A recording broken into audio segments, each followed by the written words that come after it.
কয়েকদিনের একবারে মশলা আমি সবসময় করে রাখি। তো আমার আদা রসুন পেস্ট যেটা করে রাখি সেটা শেষ হয়ে গেছে।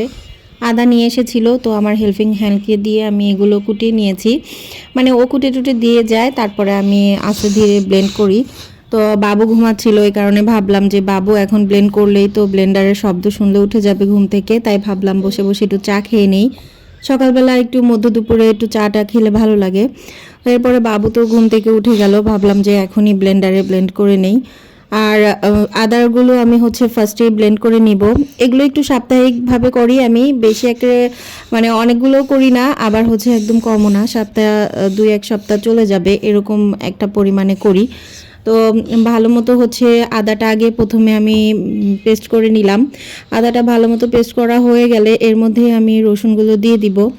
আর আমি দেখা যায় রসুনের মানে যেই সিলকাটা সেটা পুরোটা ফালাই না, পুরোটা এরকম কুচি কুচি করে কেটে যতটুকু ফালানো যায় ফেলে তারপরে ধুয়ে এইভাবেই হচ্ছে নিয়ে নিই, কারণ রসুনের সিলকাটা ওভাবে ফালানো লাগে না, এভাবেই ব্লেন্ডার করা যায় আর কি।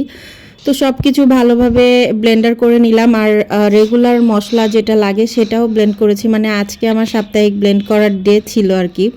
এখন আমি চেম্বার চেম্বার করে নিচ্ছি, যেটা রেগুলার ইউজ করব সেটার জন্য বক্স করছি, আর যেটা ফ্রিজে ডিপে রেখে দিব সেটার জন্য বক্স করে নিলাম।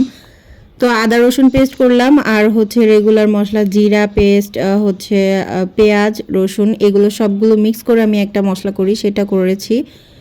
তো সব কিছু করা শেষ, একটু টাইম লেগেছে। যেদিন আমার মশলা করার ডে থাকে সেদিন মনে হয় একদম সব কাজ একদম বিফলে যায়। দেখা যায় সব কাজ শেষ করে এগুলো করতে করতে অনেক সময় লেগে যায় আর কি।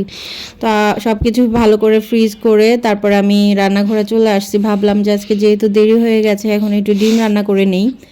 আমি এখানে ডিম সিদ্ধ করে ভেজে নিয়েছি, আর এদিক দিয়ে আলু হচ্ছে এরকম কিউব কিউব করে কেটে সিদ্ধ করে নিচ্ছি। তো আলুটা সিদ্ধ হয়ে আসলে তখন ডিমগুলোকে দিয়ে দিব। আর এদিক দিয়ে আমি একটা বেশি পরিমাণে কাঁচামরিচ পেঁয়াজ দিয়ে একটা ডিমও ভেজে নিয়েছি। রান্নাবান্না শেষ করে ঘরে এসে ঘরটাকে একটু ক্লিন করে নিচ্ছি, তারপরে গোসল করে নিব। ঘরটা হচ্ছে আমি মাঝে মাঝে মপ দেই, দেখা যায় আমার হেল্পিং হ্যান্ড করে দেয়, তারপর আমার কাছে যখন একটু মনে হয় ভালো হয়নি আমি নিজেই করে নিই। আর আমি যখন মপ দেই এই যে আমার পিচ্চি আমার সাথে অনেক দুষ্টুমি করে, দেখতেই পাচ্ছেন। আর যতবার ওকে উপরে উঠাচ্ছি ততবার খাটে থেকে নেমে যায় ভেজার উপরে, এই দেখেন।